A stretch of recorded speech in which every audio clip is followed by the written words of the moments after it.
From outside, knocks down a three. Rondo sidestep blocked by James. James on the drive to the rim. Foul, count it, and one. Drives to the lane.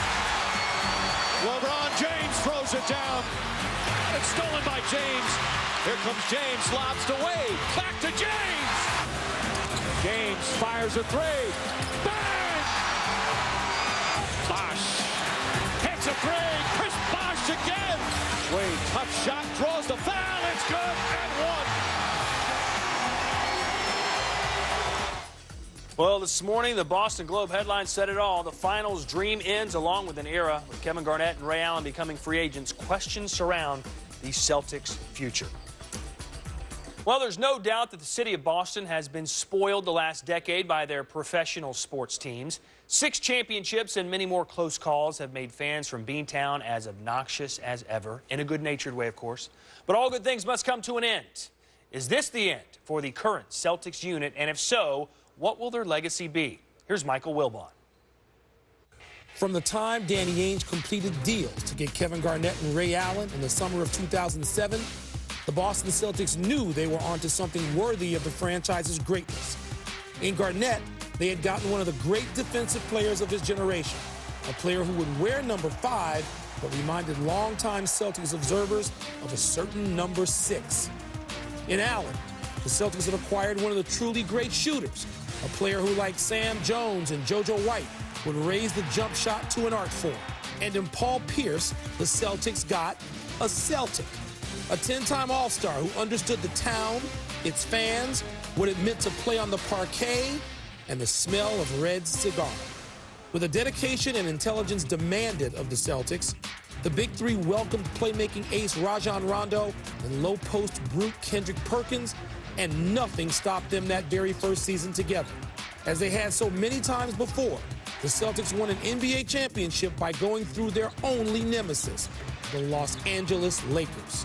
It was the franchise's first championship in 22 years. One championship for most franchises is a dream come true, but the Celtics, of course, expected more. That's all they had to play for at this point. Garnett had been the league's defensive player of the year. Allen was en route to becoming the most prolific three-point shooter in the league's history. They'd done all the things young players do. They were now old and grizzled, smart and resourceful. They had the absolute perfect coach in Doc Rivers, who must have made Red Auerbach smile every time he drew up a play. And it looked like the Celtics would add another championship in 2010, until Perkins injured his knee and couldn't play in Game 7 of the finals, resulting in a most bitter defeat to the Lakers. With most everyone thinking their window had closed, except the Celtics, they put their heads down and went to work in a compressed season that was decidedly against a bunch of old guys. And the Celtics nearly pulled it off, getting all the way to Game 7 of the conference finals. In the 5 seasons, these Celtics of KG, Pierce, and Allen, they went from champion to bridesmaid to underdog. They had their share of mini dramas and setbacks, but above all, they were Celtics. A tough analysis could conclude they should have won more than that one title. A kinder one will recognize that one championship in any sport makes you the envy of everybody else in the playground. Father Time, free agency, and the winds of change will do in these Celtics, perhaps as soon as this summer. But they leave with the only thing missing on their resumes when they arrived, a championship.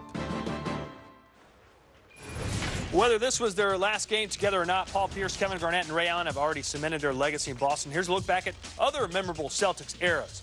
Bill Russell's arrival for the 56-57 season was the beginning of one of the greatest dynasties ever. After Russell's retirement, it wasn't long before the Celtics were back on top again. John Havlicek, Dave Cowens, and JoJo White helped lead Boston to 3 championships and 3 conference finals. The next great dynasty came just 4 years later. Larry Bird, the hick from French Lick. Celtics made 5 NBA Finals appearances and won 3 titles during Bird's 13-year career. After experiencing a 21-season championship drought, Pierce, Garnett, and Allen guided the Celtics to a title during their first season together in 2008.